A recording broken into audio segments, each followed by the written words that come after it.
안녕하세요. 다베나TV 대표 최영일입니다. 우리 순복음교회 사랑방에서 이런 얘기 저런 얘기 나누고 말씀도 나누고 있습니다. 요즘 특별히 기후도 심각하고 또 전쟁의 소문도 그치질 않고 여러 가지 환경들이 어려워지고 있습니다. 그러면 이러한 것들이 성경이 말하는 재난의 시작인가 생각하게 만드는 시점입니다. 재난이 언제 시작되느냐, 그 시점이 대단히 중요하다고 하겠습니다. 마태복음 24장 9절에는 이러한 재난이 있을 것을 말하고 있는데, 그러면 이 기근이나 또 재난 이런 것은 어떤 것으로 우리가 봐야 되며 그 시작은 언제인지 알아야 되겠습니다. 계시록 3장 10절에 보면 시험의 때가 있는데 온 민족에게 임하는 시험의 때가 있다고 말하고 있습니다. 저는 이거를 우리가 어떻게 이해를 하면 될까요? 그 시험의 때는 시기적으로 언제가 맞는 것일까요? 이런 것들을 우리가 한번 이 시간에 나누어 보고자 합니다. 시험의 때는 그 시험을 무엇으로 기준으로 하냐에 따라서 달라진다고 하겠습니다. 이사야 4장 5절에 보면 하나님께서 비를 내리지 않겠다 말씀하셨습니다. 비를 내리지 않으면 기근이 오게 되겠지요.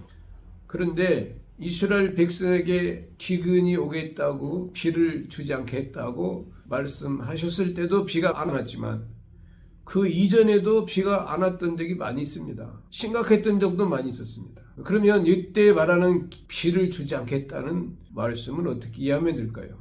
신명기 32장 1절에 이하에 보면 하나님의 말씀을 내리는 비와 같다고 말하고 있습니다. 그러므로 실제적인 비가 내리지 않는 경우도 물론 하나님 말씀에 안 순종하기 때문에 일어나는 현상이겠지만 실제로 성경에서 말하는 말씀이 임하지 않는 것이라고 보는 것이 맞다고 생각합니다. 이걸 직접적으로 아모스 8장 11절에는 하나님께서 기근을 보내는데 물이 없는 기근이 아니고 말씀을 듣지 못한 기갈이라고 하는 것입니다. 그러므로 하나님께서 시대적으로 하나님의 택한 자를 세워서 전해주시는 말씀이 증거되지 않을 때 이것을 성경에서는 기근이라고 볼 수가 있는 것입니다. 그러므로 이 기근은 세상이 말하는 지금 기근하고는 차원이 다른 겁니다. 지금 말하는 세상적인 기근은 예전에 있었고 그 이전에도 있었고 아마 이 기근은 그치지 않을 것입니다. 성경이 말하는 기근은 이러한 기근보다는 말씀을 듣지 못하는 기갈이라 이렇게 말하고 있습니다.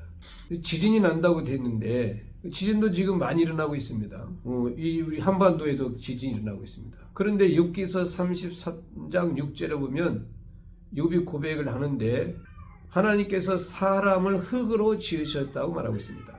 그러면 지진은 물론 땅에서 일어나는 지진도 의미를 하겠지만은 사람이 흙으로 만들었다고 했을 때 흙으로 만들어진 사람들 마음속에 일어나는 여러 가지 갈등과 고난, 이것도 영적으로 볼 때 지진이라고 볼 수도 있는 것입니다. 그러면 이 지진도 살아가는 인생 여정 동안에 또 역사적으로 볼 때 경험을 했는데 마태 24장에서 말하는 지진은 이러한 의미에서 볼 때 흙으로 만든 사람에게 일어나는 갈등이라고 보겠습니다. 과연 예수님이 이 문제를 해결하시겠는가? 이 지금 일어나는 모든 상황은 예수님과 과연 연결이 되어 있는 것이며 그 해결책은 예수님께로부터 나올 수 있는 것인가? 이렇게 생각을 해볼 수가 있는데 이러한 생각을 가지려면 성경에서 말하는 기근, 성경에서 말하는 지진 이런 것들을 성경적으로 알아야 되겠습니다. 그래서 우리 순복음교회 사랑방에서 같이 말씀을 나눠봤습니다. 다음 시간에도 마태복음에 있는 말씀을 가지고 생각을 해보도록 하겠습니다. 지금까지 우리 순복음교회 사랑방에서 말씀을 드렸습니다. 감사합니다.